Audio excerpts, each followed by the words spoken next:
everybody. Welcome to Game Day View, presented by Mercedes-Benz. Patrick Flaybon here with my good friends Greg Rosenthal and the world's biggest and most successful Lions fan, Cynthia Freeland. Congratulations, Cynthia. Roar! Is that a good roar? Probably not, but whatever. It's a good start to the season. That's the restored version of the roar.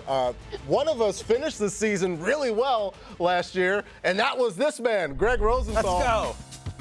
Forget about most successful Lions fan. How about most successful Where's your crown? picker here? And you know what? Oh, Greg. We've done this show. This is gonna be our 5th season. This was my first crown. So The digital crown is good. You want to make that an NFT? It. Is that a little NFT? People can buy it from you, and you can give them your picks. It's all mine. I don't want to give it away. Well, yeah, no, it is fungible. Greg does have an actual crown. Missing on that graphic, of course, is our good friend Rachel Bonetto. Rachel, we miss you. We love you. Doing this show with you, folks. And honestly, so much discussion has happened in this offseason regarding one guy named Aaron. Oh, boy.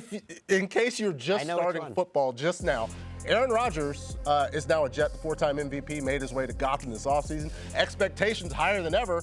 Gang Green started things off Monday Night Football against the reigning division champs, the Buffalo Bills. Despite the hype, the desert really favoring the Bills in this one, and I'll start off because I've got the Bills as well. Mainly, it's because of that connection between Josh Allen and Stephon Diggs. There's been so much discussion in the offseason about, trouble. The relationship is on the... These guys are still very good at football. Nothing happened. Diggs was held to 3 catches the last time out against the Jets, but the time that they beat Buffalo last year, he had 98 yards on 5 catches.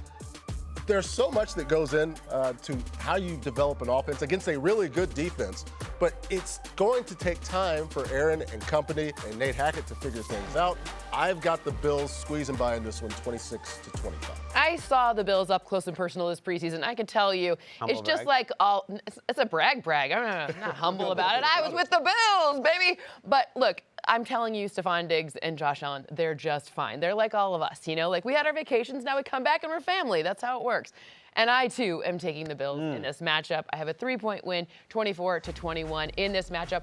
What's different? Well, I love the Jets' defense, just not in this game. Why? Because we haven't seen what the Bills are going to do with 12 personnel, so the 2 tight end sets. They were the team that used it the absolute least last season, and now they drafted Dalton Kincaid. And even if he isn't the focus of a target, even the focus of a pass, he's going to be a nice decoy that's a problem. I also saw him run some choice routes, which is not something you typically see a rookie tight end run in the preseason or kind of until we've seen at least a number of games. So I'm looking at Dalton Kincaid. I'm looking at Dawson Knox. I'm looking at Gabe Davis. And, of course, Stephon Diggs. And I think this is way too multiple for that defense to handle. Wow. I can't believe it, but we're starting the season off with a meme alert. We're family. Let's hear it. Meme away. I like the Bills in this game, too, 18-15. Look, I saw our rivals over at GMFB, and they all picked the Jets to win this game, and we're all going the other way. So I feel weird we're all on one side, but I don't feel weird when I agree with Cynthia, because she is the Bills expert. As she said, she was the one that was on the sidelines. I had a lot to say there. Look at those nails. And I got to say, I saw Cynthia this preseason talking to the Bills. She made a great point, and we're just going to watch Cynthia, but I'm going to repeat the point you made, Cynthia. You ready? Wow. Terrible hair. Josh Allen looks big there. You pointed out Tre'Davious White, Micah Hyde, and Jordan Poyer had not played all together since Thanksgiving of 2021, right? Mm-hmm. That's right. And now Aaron Rodgers got to go up against that group. This is not any NFC North defense. I think that's where they win the game, in the secondary. Wow. Hey, that NFC North defense looked pretty darn good last night. Oh, that's or maybe the Kansas City Chiefs. I'm just saying, this is a great details, veteran defense, and great job. And also trying to force a rivalry between us and the folks at the breakfast table. We're gonna figure that out. Coming in hot. I don't know what that is. Let's do some math though. If we're doing math, Cynthia's gonna do it. You know that. Will Aaron Rodgers throw for over 234.5 passing yards Monday night against the Bills? I get it. I love the secondary. I love that all the pieces are back for the Bills. However, I think this number is too low. So I think at least 237 yards is something you can look forward to from Aaron Rodgers. Why? Well, the things that go on between those ears from the time the ball is snapped until it leaves his hands are more than my calculations with my model. So when I'm looking at the opportunity to escape pressure and the fact that Von Miller isn't there, shorter passes seem to be the prescription for that. So I have more than 234.5 yards. All right, so positives there. Let's keep it in prime time. Go to some Sunday Night Football. The Cowboys swept the Giants last season. In Week 3, Cooper Rush filled in for an injured Dak Prescott to lead Dallas to a 23-16 win. Dak back for the second meeting between the teams in Week 12. Cowboys won 28-20 in AT&T Stadium. Greg, expectations are pretty ultra high for the folks in Dallas, as well for the Giants this season. Who do you see winning on Sunday? I mean, if Cooper Rush can win in MetLife Stadium, you know Dak Prescott can. And because he's going to get more help. I just think he has the better defense, and that starts with DeMarcus Lawrence. Look, Micah Parsons might be my pick for Defensive Player of the Year. That's a tease for later in the show. But last year, against these Giants, DeMarcus Lawrence had 3 sacks in this first meeting. He had 7 pressures in each one of those games, and that's what separates the Cowboys from most teams. Yes, they have a generational pass rusher in Parsons, but they also have Lawrence still playing at such a high level. And oh, by the way, they have Sam Williams, a really good second-year rusher. They have Dorrance Armstrong. They have 4 good pass rushers. And until the Giants show me, and Evan Neal specifically, second-year tackle, that he can stop Lawrence and the rest of this group, I just don't trust him. I trust this Cowboys defense. Yeah, that was like his 3rd career NFL game. He struggled in the second one, too. Okay. Well, honestly, the Giants did have the highest blitz rate in football last year, which we expected with Wink Martindale. Dak was also the best in the league against the blitz and has been good against the blitz throughout his career. So one would think that the Giants wouldn't necessarily blitz him that much. It did not work that way. The Giants blitzed Dak on over 60% of his dropbacks, and things did not necessarily go well. Dallas Cowboys able to get the ball out. CeeDee Lamb get the ball in space.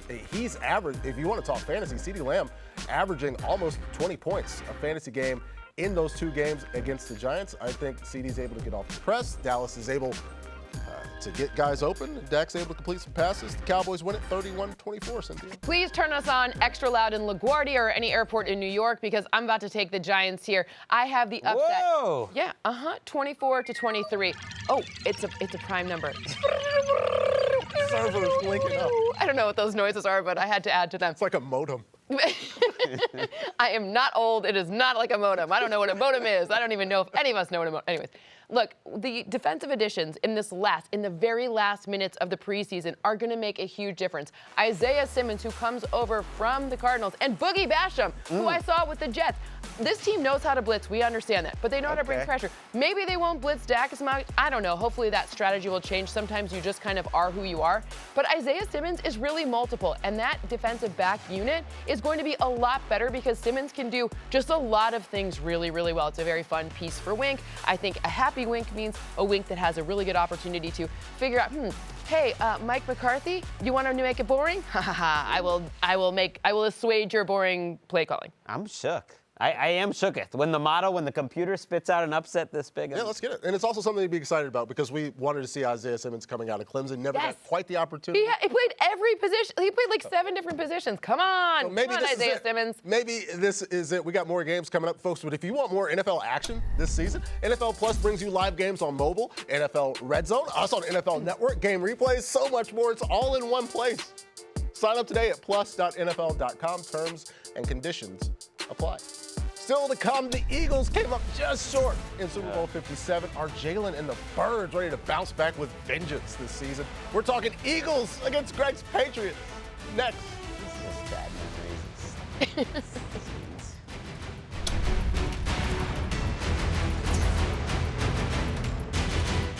We're back on Game Day View. It's time for the Drive to Excellence presented by Mercedes-Benz. A season ago, a year to remember for the Eagles, coming up just short of their first Super Bowl since knocking off the Patriots, who were not in Super Bowl contention at all, an offense that finished 26th in yards. But it's a new year, Cynthia. Who takes the open? Well, that was a little harsh. Just kidding. Look, in this game, I think that the Eagles start off strong again. I have a nice 4-point win for them. Why? I just look at their pass catchers, and we think about, okay, well, who's going to be the one that catches it? For me, it's probably A.J. Brown, but I'm looking at Christian Gonzalez, who was severely underdrafted, and they got a steal. It's kind of almost unfair that the Patriots got to draft this guy where they did, but that's another story for a different day. However, it's still going to take him a little bit of time to adjust to the NFL speed, and the opportunity here is like, so if we play man, then what? If we play, then we're going to run? Okay, great. Well, if we play zone, then what are you going to do? You're gonna okay, it's just a very multiple offense, and that kind of situation is not necessarily easy for a rookie. So I'm going A.J. Brown here. I think it's going to be great. Yeah, A.J. Brown, the rest of the Eagles. They're all going to be good. The pass catchers, just so incredibly good. But of course, the guy that triggers the entire operation is one Jalen Hurts. And we saw Jalen Hurts, especially down the stretch, able to use his legs. But then Jalen had that ankle injury, slowed down. But go back to the start of the season. This guy was all over the field,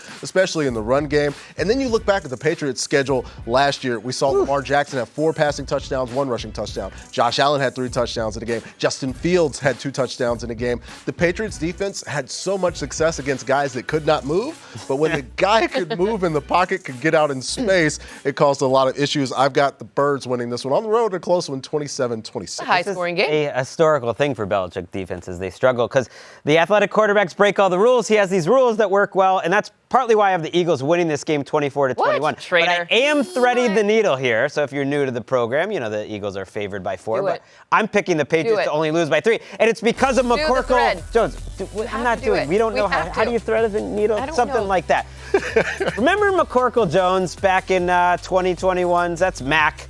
Ever since then, people have talked about him like he's some sort of lackluster, one of the worst quarterbacks in the league. That's what happens when Matt Patricia is calling your plays. He had a better rookie season, Mac Jones, than the vast majority of first-round pick quarterbacks have in their rookie season. I don't think he's going to be elite, but I think he knows how to throw on time, with touch, with some anticipation down the field. The weapons aren't great, but they're better this year in New England. There's some continuity. I think this game is going to be close. That's all. Bill O'Brien. I'm giving. Bill O'Brien is a much better offensive McCorkle Jones was much better when he was able to use play action very consistently. Just saying. Bill O'Brien's won a couple playoff games with it. It was up until late in the season where they had only attempted a couple of passes into the end zone. We all have them scoring more points basically than they did almost all of last season, and that's because of belief in Bill O'Brien. Let's hop in a bit of a time machine. Let's go in the Wayback Machine and go back to 2020. The Dolphins had a decision to make it 5 overall. They chose Tua Tagovailoa, and then the Chargers wasted no time taking Justin Herbert with the very next pick, forever linking the futures of these two quarterbacks, as well as fan bases that would like to be really itchy and arguing. But these two guys are some of the nicest guys on the planet. Yeah. They like each other.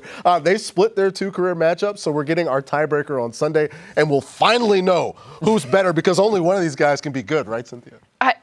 Correct. We can only ever pick one. But look, I have a 2-point win for the Chargers, 26-24. A lot of this has to do with the fact that Teron Armstead is at least questionable, and that's a huge problem. And also they're missing Jalen Ramsey, so that one is a difficult one for me as well. I think there's a right answer, Ben. You think there's a right answer? Yeah, Herbert. Well, look, the right answer is probably that Herbert's going to throw deep passes to Mike Williams, and that's a huge deal in this matchup because we saw, obviously, bringing in Kellen Moore from Dallas, it's all about that deep game. Will it work? This is a good test because if they can't get the run game to work, especially in the middle where the Dolphins defense is very strong, then you're not going to be able to see these deep throws. But I think it happens. Herbert, nice deep throws. It's back. I mean, this is Dork Lollapalooza. I got to get across the street over to SoFi on Sunday because we got Brandon Staley against Mike McDaniel, one of the few defensive coordinators that stopped Mike McDaniel last year. And then on the other side, you have Kellen Moore and Vic Fangio. And you know what I loved about Brandon Staley in the preseason? What's that? In this Chargers offense? They were running the ball downhill. I know it's only the preseason, but give me some preseason tape. I was at this game, and I'm telling you, they were moving the Rams. And look, the Rams are going to have problems, but they were moving every team that they faced in the preseason. And Kellen Moore really does have a more creative running game than their old offensive coordinator, Joe Lombardi. It's multiple. It's north-south. So I don't think it's just going to be Austin Eckler. I think it's going to be a whole gang of Chargers running the ball. I think that's the difference. Both quarterbacks play well, but the running game is better for the Chargers. I think it's the difference as well, but I think it's the difference for the other team. Because Tua had a rough game. Strayvon! Give it to me. I'll take it solo. I will take the Miami Dolphins to win it 27-24. The Dolphins ran the ball 16 times with their backs against one of the worst run defenses in all of football last year. It wasn't pretty at all. These are some of the runs. None of these are highlights. low light? It didn't necessarily go well. I think Mike McDaniel and this Fins offense is going to run the ball more consistently. I think they're going to do it better. I think it's going to keep Tua safe, and I think it's going to maybe not lean on one of the strengths of the Los Angeles Chargers. In fact, take advantage of a weakness. So I'll take this solo. I have no issues. Did you pick it because you got a puppy this week? Yes. I Perfect. did. Shout out to you. We need another 2 stray bonds now. That's the reason. Yes, that's actually her barking right there. Let's talk about who's going to bring home some MVP hardware this season. Cynthia, we saw you talking to a certain quarterback. Does that mean that you also see Josh Allen along with Joe Burrow? Maybe as a my modem codes things blindly, and really the reason that Josh Allen is my pick for MVP has a lot to do with the improved guard play that we're going to see from O'Cyrus Torrence on the right, and of course Connor McGovern on the left. I think that's the difference maker, because if you look at what kind of hampered Josh Allen last year, it was some untimely turnovers, and the opportunity for those to kind of decrease and not be a part of this, it really goes up when you have better guard play and you can more consistently run the ball. So the fact that I'll see run game up, Josh Allen up, and I think also getting Von Miller back later, that will up and to the right. But I did it all blindly. All blind. So, sure? The numbers. 100%. 100%. Because the computer system can't see, because it's not real. It's not real. It's a worrisome factor. Hello, computer. Coming up next, Justin Fields has Bears fans believing, but could Jordan Love be the next Packers quarterback to torture Chicago fans for a decade? We're talking Packers and Bears right after this.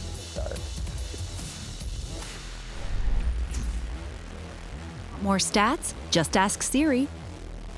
Who leads the league in touchdown passes?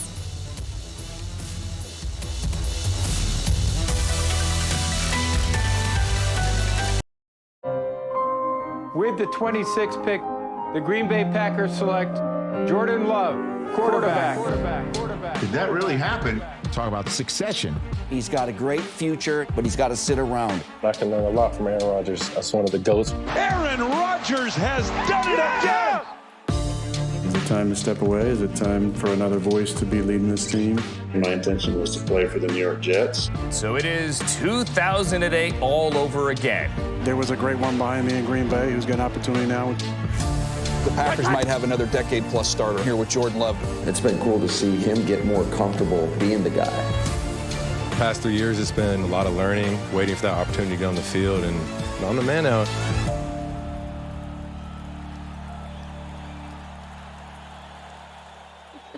There it is. The cheese is a noted member. The cheese makes me of laugh. The family there. Great stuff. All right, we're going to dive right into this one as Packers quarterbacks Favre and Rodgers win a combined 46-15 against the Bears. Greg, will Jordan Love continue this trend of ownership? He will. You know, as the self-appointed Roman Roy of this family, I'm going to make the most annoying pick possible for our Bears fan producer. Go Packers 27, Bears 21. And I know Christian Watson isn't playing and Romeo Doubs isn't healthy, but you know what? The offensive line should be intact for Green Bay, and this pass rush for Chicago is one of the worst in the league until proven otherwise. And you know what Jordan Love showed me in the preseason? I think he showed it as a pro too.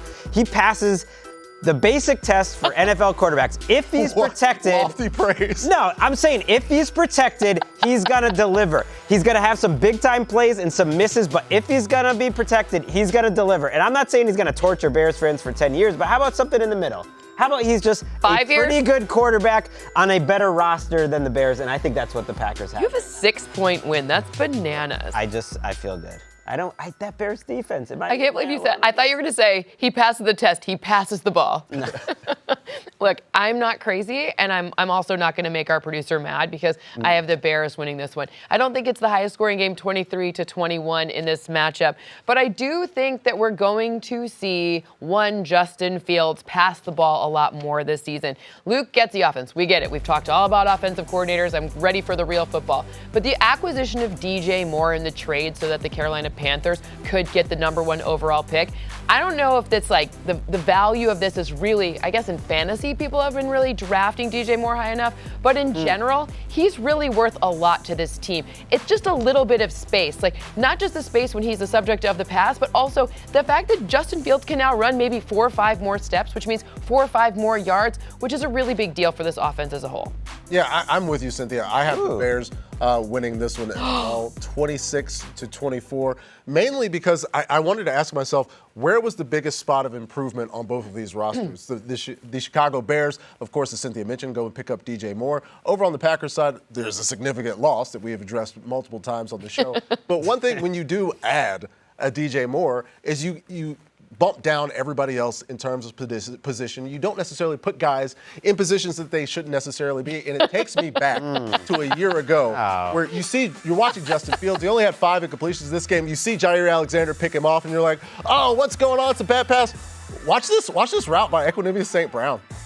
Oh. Okay, look, Ja's really good, though. Jair Alexander is a really good corner, though. But what I'm saying is Jair Alexander won't necessarily be able to take risk and situation in these circumstances and be partying with his teammates in the end zone when that's DJ Moore. And so we're just great. So what you're saying is I can get the Packers against the Bears as a Just Greg? I mean, gimme. Yeah. Please. It's 2023. Sometimes years are different than other years. Oh. Who knows? We're going to find out. We got to just Greg. It's time for this guy or that guy as we talk about some season-long numbers. Cynthia, who throws more touchdown passes this season, Justin Fields or Greg's quarterback who's serviceable, who passes I the wasn't test? saying that. I'm saying he passes the eye test. When he has time, he can pass the ball. Greg's mad. There are plenty of quarterbacks who do not pass that test. Plenty of high picks. I want that list. One of them was, quarterback in the Jets last year. Wow. I mean, people who aren't even starting out here catching strays. Listen, the answer is Justin Fields. Not just because of DJ Moore, but I think that this offense in general, so long as their O-line stays healthy, which that is a question mark for this team, I think that Justin Fields will pass the ball more often. It's not that I don't like Jordan Love, but right now we've already seen it. Christian Watson, he's not playing. Romeo Doubs, he's injured. We don't know exactly what this is going to look like, and you need guys out there to catch the ball. That's kind of what this is about. So while I do understand that Aaron Jones could catch passes, I do think more touchdown passes goes to Justin Fields this season. All right, Greg, it's your turn to take an either or. Big AFC East showdown Monday night between the Bills and Jets. Who throws more touchdown passes this season, Josh Allen or Aaron Rodgers? I think this one will be close, but I trust the offense of the Bills more than the Jets. I'm taking Josh Allen to get more passing touchdowns this year. And part of it is just he's been in Buffalo for a while. Last 3 years, 37 touchdowns, 36 touchdowns, 35 touchdowns. That is very consistent. And I think Aaron Rodgers could get close to that level, but I think with the schedule for both of them, it's going to be tough, but I trust the Bills, just the consistency that Josh Allen brings each and every season. All right, a couple of looks at some season-long numbers there. Let's do some quick picks because it's week 1. We got some games, especially these games that have rookie quarterbacks starting. Bryce Young and the Panthers going down to Atlanta. Cynthia, will the first overall pick get his first win in his first start? Oh, that's a mean way of no. That's just fact. This is a fact. 24-20. Atlanta's defense is a lot better this season, guys. And there's a bunch of missing pieces for the Panthers, including potentially on their defense. When I'm looking at their potential to rush the passer, something we haven't really talked about with the Falcons for a while, there's a guy, he's a friend of our show, Calais Campbell. He's going to be down there. I know Jeff Okudah is not playing, but I still think the secondary's improved. This defense, what were you pointing at? I'm just looking at those scores. Look at that nice 2-touchdown spread there. Yeah, look at you. Dirty birds. Yeah, okay, wow, 14 points is a lot. Greg really believes. Sorry, I just got excited with my own scoreline. Yeah, let's talk about some other things you believe in, Greg, because we got a matchup in the AFC South between the Jags and the Colts. Anthony Richardson starting off for Indy. You have maybe sown some seeds of doubt to the folks in Duval County. Do you think he gets win in his first start? No, I don't. I think the Jaguars win this game, and I actually think they win it by more than 4.5 points here. I just look at their secondary, and here are the gentlemen starting in the secondary for the Colts. Dallas Flowers, Darrell Baker, and then they'll have to match up against Calvin Ridley, who to me, I think is closer to being a true number 1 receiver than people realize. He gets open. Those two gentlemen, they could be good, but they were undrafted rookies a year ago, not with a lot of experience, and I think the Jaguars offense eats. Yeah, you ask guys like Justin Jefferson, Devontae Adams, like who are their top receivers are. They all mention Calvin Ridley. It seems like the rest of us are catching up to what guys in the NFL believe about the now number 1 receiver down there in Duval. C.J. Stroud and the Texans headed to Charm City to take on Lamar Jackson and the Ravens. And of course, it's no surprise that I'm going to take Baltimore here, as do Greg and Cynthia. 28-19, as now it's year 2 under Mike McDonald, a defense that brought in Roquan Smith in the middle of the season last year. I love that. And got so much better. And now the rookie quarterback's going to have to deal with this entire defense. Of course, it's a year better. Kyle Hamilton in his second year as well. I think things are going to be tough for Dameon Pierce. It's going to be tough for the quarterback. Ravens win it.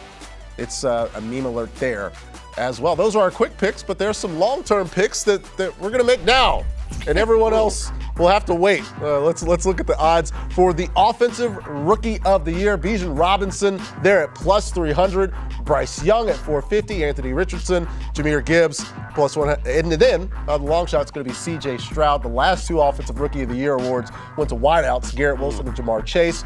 Greg, who do you think wins it this season? So Bijan Robinson plus 300 there. He's the favorite, but to me, he's not a favorite by enough. I think he's going to win this thing, and he's going to win it going away because he is my favorite running back prospect I have seen come into the NFL since Adrian Peterson. And which team does he join? Oh, the one that's been building up this offensive line and mauling people the last 2 years to the point where I think they're the best running game in the league without Bijan Robinson. So I think he comes in and could lead the NFL in rushing, could be Offensive Player of the Year. I love this. When I watch his Texas film, he's like a reverse Deebo Samuel. Like, he's a running back who can line up as a wide receiver as opposed to a wide receiver that can be used as a running back. So he's awesome. I'm with you on that one. Yeah, we'll see. Fantasy folks were disappointed in the Falcons offense and Kyle Pitts. We'll see if there's a comeback, a bounce back for Coach Smith with this rookie phenom. Let's 49ers wound up hitting rock bottom against Philly in the playoffs, but he's all healed up now. The people's elbow is back, which means the 49ers are going to be undefeated this season, right? Don't go anywhere. We're talking Niners, Steelers next.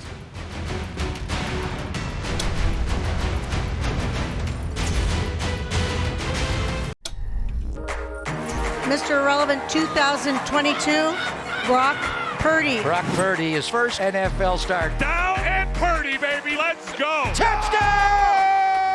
What a throw from Brock Purdy. Purdy gonna throw to the end zone, touchdown! Brock Purdy is the real deal. Mr. Irrelevant, looking very relevant today. Brock Purdy suffered a fully torn UCL. Brock's been great on his rehab. Brock has worked his tail off, and he's ready to go. Purdy gonna look left, and Brock Purdy will go in the end zone for a touchdown. Down and Purdy. It is time for Pizza pregame predictions delivered by Little Caesars. Brock is back, and we got a huge game Sunday in Pittsburgh between the Niners and the Steelers. San Fran, 2.5-point favorites. Who do you like in this one, Greg? I like the 49ers. I think it's going to be a low-scoring game. I have them winning 21-16. And you can't learn everything in the preseason, but you can learn some things. And I think Deebo Samuel is going to be back to where he was in 2021.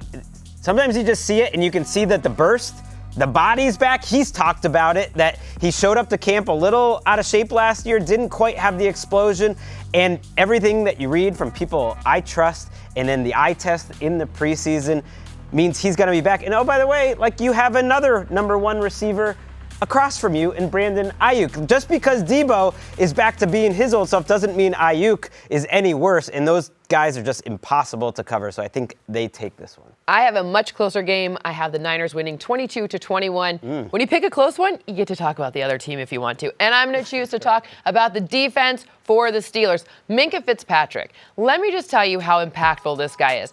By the way, I got to see him up close and personal because there we go. had to put it in I'm a real football person. I'm a real football person. I watched Renegade in their stadium. But look, when I'm watching Minkah Fitzpatrick, it's going to be a problem for opportunities to potentially Deebo Samuel or George Kittle. George Kittle, who's been banged up. So Minkah's impact, especially, we've seen in like some week one games, he's just been this dagger. And they obviously figured out how to, week one, really come with the heat. And Mike Tomlin, this could be a hard one because remember, Nick Bosa just signed this week, so it's not like he's been with the team. I trust that he'll be in shape, but maybe that like edge could keep it closer. Yeah, and they're playing that game at home. You talked about Minkah Fitzpatrick. Renegade, big deal there. When Cynthia mentions Renegade, she's not talking about the 90s television series starring Lorenzo Lamas. Don't remember For the 6 people that might be watching this that remember that show. But I'm actually taking the Pittsburgh Steelers in this one, 24-23. The last time we saw this Niners defense, yeah, give me the dog. I'll take this one by myself. They had no quarterback. They were playing the buzzsaw that was the Eagles' ground game. And the Eagles in that NFC Championship game ran for 148 yards. John Lynch went and got an Eagle and Javon Hargrave to try to fix things. I think it will, but it's going to take time. Of course, D'Amico Ryans is now in Houston. Steve Wilks is going to take time to figure things out. On the other side, there's so much continuity. Cynthia mentioned Renegade. The Steelers are going to be at home. George Pickens is going to come off the line and level somebody, and the crowd is going to go nuts. It's just hard for me to pick against the Steelers in this one. That's why I don't mind being a stray bond. You made the pick Cynthia's model wanted to make. I mean, when it's a 1-point game at home and she talks Steelers, she wanted to make it, but she couldn't. She had to be faithful. I don't feel great about this one either, actually, because I'm remembering the 49ers are traditionally really slow starters under Kyle Shanahan. Remember what happened to the Bengals last year? 3-3, yeah. Bengals last year with the Steelers front, that was a little dicey, These guys talking up my pick. I of course enjoy it. The 2021 DPOY, TJ Watt, being back impacting my thoughts as well, but let's peer to the future and see who takes the award home this year. Micah Parsons, the runaway favorite at plus 450. Then we got Myles Garrett, TJ, of course, back there. Nick Bosa, who just got that contract. Sauce sneaking in as well as future Hall of Famer Aaron Donald at plus 2,000. Maybe, I don't know. Disrespect. Think about that. Micah's trying to become the first Dallas player since Harvey Martin in 1977 to win the award. Does he take it home, Cynthia, this year?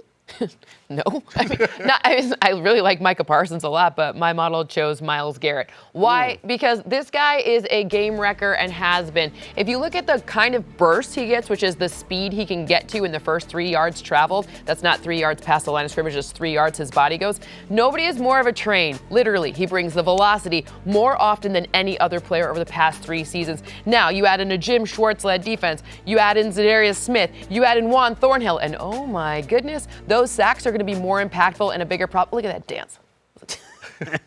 My kids always love it when I'm totally Cynthia not dances. doing the same. That's my favorite part of the And another aspect of it is we have to consider what the offense has been in Cleveland and how many passing situations the other team has been in during Myles Garrett's career. If the offense improves just that much more, Greg, okay, just that much more, we can have Myles Garrett 24 sacks. I don't know what. Who do you think would? I get it, but I like Cynthia. I went to a training camp this year. It was the Dallas Cowboys training camp, and I saw Micah Parsons with my own eyes. There's no one like him. Myles Garrett's great. Micah Parsons is the best pure edge rusher I've seen come into the league. Have you ever seen anyone better? And he was doing this. Never seen anyone better. To come into the league at the edge rushing position, and he was playing another position, so he's just learning, and just the way they talk about it. He ruined the practice. They couldn't play an offense because Micah Parsons was on the field. He's really good at chess, too. He's a very talented person, loves Lions, of course, went to Penn State. I went to some training camps, too, but it's neither here nor there. Let's do a little over-under, though. We're going to start with the Bengals and the Browns.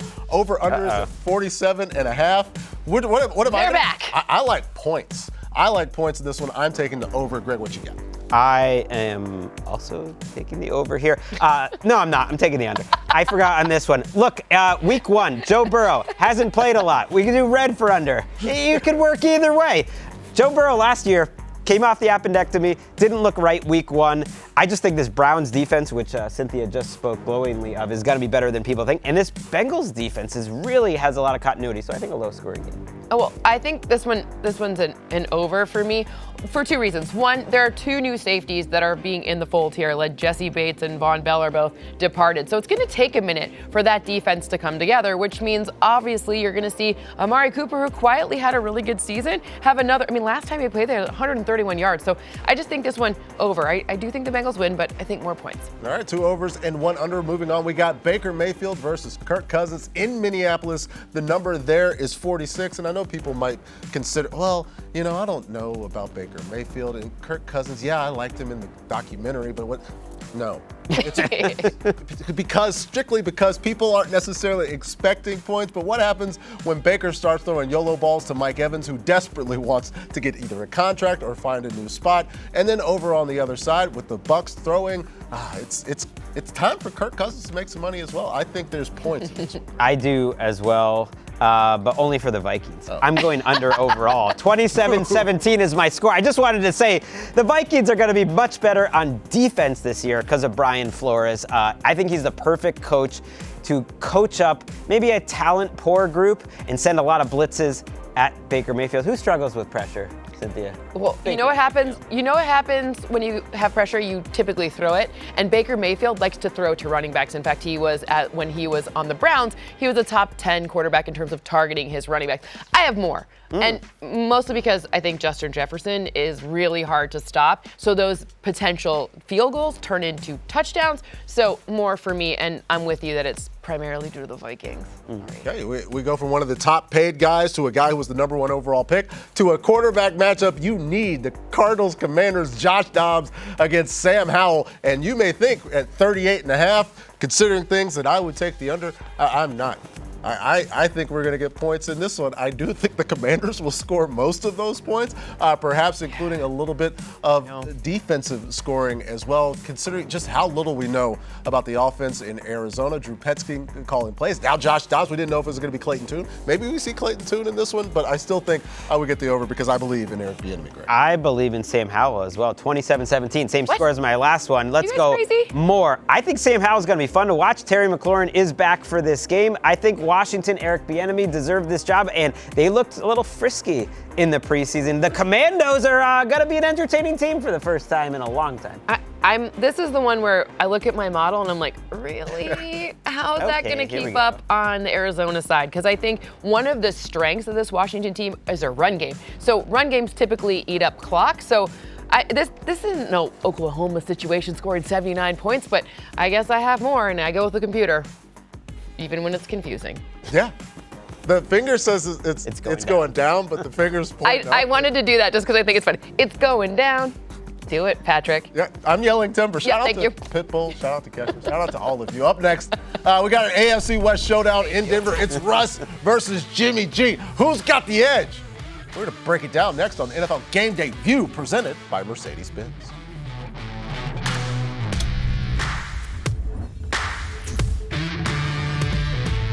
YouTube TV is the new home of NFL Sunday Ticket. Being an NFL fan has never been easier. Watch every game every Sunday exclusively with NFL Sunday Ticket on YouTube TV. Sign up now and get $50 off. Terms and conditions apply. For more information, visit NFLSundayTicket.com. Let's get some more Week 1 quick picks in there. Broncos and the Raiders. Jimmy G against Russell Wilson. McDaniels versus Sean Payton. Greg, who are you feeling more confident in? I mean, this is my mystery box game of the week. I don't know if we can get that sponsored, but I'm going Raiders in the, who the heck knows game of the week, 21-16. I don't really trust either of these teams, but I did get a look at Tyree Wilson in the preseason and even going back to college. And I mean, the Raiders, if nothing else, are going to look better getting off the bus. I think he could make a big impact early. We don't know what's going on with Chandler Jones, although we know he's not going to be playing this week. And I think Tyree Wilson and Max Crosby, nice little combo. You realize that Drew no longer is the one currently in our ear. He's I am all Drew about. Drew is our producer who is a big Raiders fan. Yeah, I'm all about just blindly believing in this Raiders team and getting. Yeah. Okay. You got to get the rookie in there. Figure things out. He's going to have to do it. We'll see if Greg's belief in Josh McDaniels and the Raiders is going to come through this week. Ryan Tannehill and the Titans going down to the Bayou to take on Derek Carr. It's still weird to say Derek Carr is the Saints quarterback, especially after talking about the Raiders. I know. But what happens here, Cynthia? I have the Titans going in and picking up the win here. Oh, I am alone. It's a prime number. Give me my modem. 21-20 in this modem game. But I think that one of the differences is DeAndre Hopkins. I think we're undervaluing how well this guy catches passes that aren't necessarily deemed catchable. If you look at anyone at the wide receiver position who's played at least 6 years, who's had as much volume or anywhere near as much volume as him, no one has caught more passes that weren't on target. I'm not saying that Ryan Tannehill won't be on target. I'm saying that DeAndre Hopkins doesn't need him to be. So I think that could be a huge difference maker in a game where explosive plays will edge out the Titans. Let's go to the Rams and the Seahawks. Of course, the marquee missing man here is Cooper Kupp. He's going to be out for this one. Greg, tell the people why it's Geno and it's always been Geno. It's never not going to be Geno. That's a double negative. It's 31-16 Seahawks in this game. I'm not saying Geno's going to make an MVP run, but if he was going to, playing this Rams defense with so many new pieces in week 1, with Jackson Smith and Jigba healthy, with a better offensive line, I'm loving it. What's going on? You have the Rams scoring 26 points still? You know what? In this matchup, and yeah, we heard the Just Greg sound there. I just love the musicians we hired for that. It's beautiful. I think the Rams are going to be better offensively this year than people think. And in this matchup, without Cooper Kupp. In this matchup a year ago, I tell you what, Sean McVay gave the Seahawks defense some problems. Both games came down to the end. I think their running game is going to be really good. But we've spent way too much time not talking about Geno. Like, we waited till the E-block to get to Geno. I promise we'll get him earlier next week. No. You got to leave people to the end for what they want so they stick around for the whole game. I mean, we should have led the show with the Rams getting 26 points. Earlier this week, we had somebody ask us on fantasy if they should get Mike Bobo. Maybe they should. Jake Bobo? Jake Bobo, excuse me. They should actually get Mike. Coordinators. No, but I think you should get Van Jefferson and Tyler Higbee. Someone's going to have to catch these passes. When they're catching up. Yeah, Puka Nacua maybe later. Huge performance coming up for the Rams. Coming up, we got even more spicy selections. It's our Super Bowl predictions. Woo. Yes, in September, we're going to tell you who's going to make the big game, who's going to be raising the Lombardi in Vegas in February. I hope it's that guy. You always think it's that guy. We'll see. Who's going to pick Dallas? Why would anybody do that?